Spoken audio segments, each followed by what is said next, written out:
அட நம்ம ஜோவிகா. அவ எதுக்கு இங்க வரா? அதுவும் பேக் கையுமா வரா?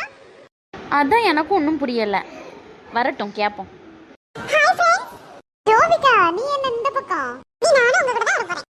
அப்படியா? Super super. ஜாலி. ஏன் திடீர்னு இந்த பக்கம்? வா எங்க வீட வந்து ஷிஃப்ட் பண்ணிட்டோம் மத்துக்கோ.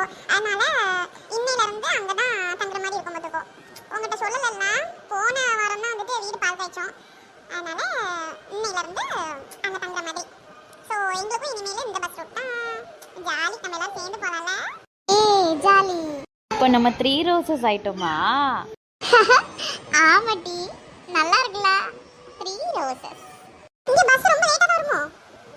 ஆமா ஜோதி, இங்க பஸ்ஸும் வராது ஒன்றும் வராது. வாழ்க்கையே வெறுத்துரும் போல இங்க நின்று நின்று. சரி, நீ இன்னைக்கு தானே வந்திருக்க, இனி உனக்கும் போக போக பழகிரும் பாரு. சும்மா ரெட்டி மீனா, முத நாளே அவ்வளோ பயமுடுத்தாத. பஸ் ஒழுங்கா வராதா? ஐயோ போச்சா. சரி உட்காந்து கதை விடுவோமா?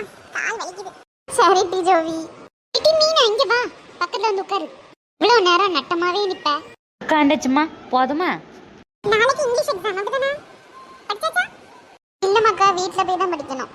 ஈஸி தான் நினைக்கிறேன். மீனா நீ படிச்சாச்சா? நீ படிச்சிருப்ப. படிச்சது தான், இருந்தாலும் ஒருக்கா ரிவைஸ் பண்ணாதான் கரெக்டாக இருக்கும்.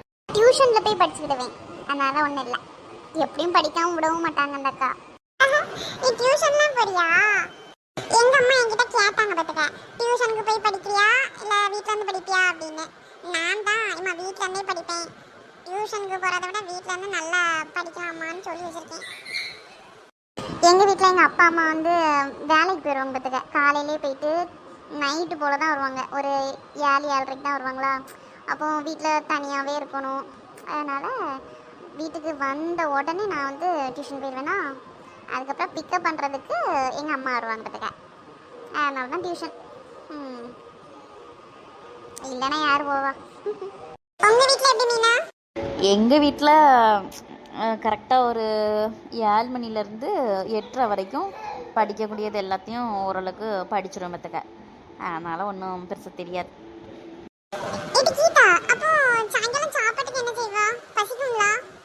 ஆமாம் பசிக்க தான் செய்யும். ஆனால் வீட்டில் வந்து மத்தியானம் வச்சுருந்த சாப்பாடு இருக்குமா, அதுக்கப்புறம் வந்து என்ன சொல்கிறது, ஸ்நாக்ஸ்லாம் நிறைய இருக்கும் பார்த்துக்க. எப்போவுமே இருக்கும் ஸ்நாக்ஸு. அப்படியே 2-3 வாயில் போட்டுட்டு அப்படியே டியூஷன் போயிட வேண்டியதான். வேற என்ன செய்ய சொல்ற? கஷ்டம் தான் பத்தியா. எப்படா அந்த ஸ்கூல் லைஃப் முடியும்னு இருக்கு. ஏடி மீனா, ஸ்கூல் முடிஞ்சதுக்கு அப்புறம் நீ, நான், ஜோவிகா, ரம்யா எல்லாரும் ஒரே காலேஜ்ல படிக்கணும்னே.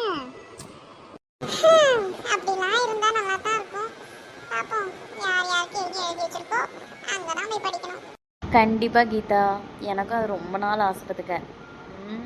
ட்ரை பண்ணுவோன்னே. இது கீதா, அங்க ஒரு பஸ் வருது பாரு, நம்ம ரூட் பஸ்ஸா எப்படி? ஏய் ஆமாப்பா, நம்ம பஸ் தான். சீக்கிரம் வாங்க, அப்புறம் ஏத்தாம போயிடுவான். என்ன ஒரு ஆனந்தம் இந்த கரடிக்கு.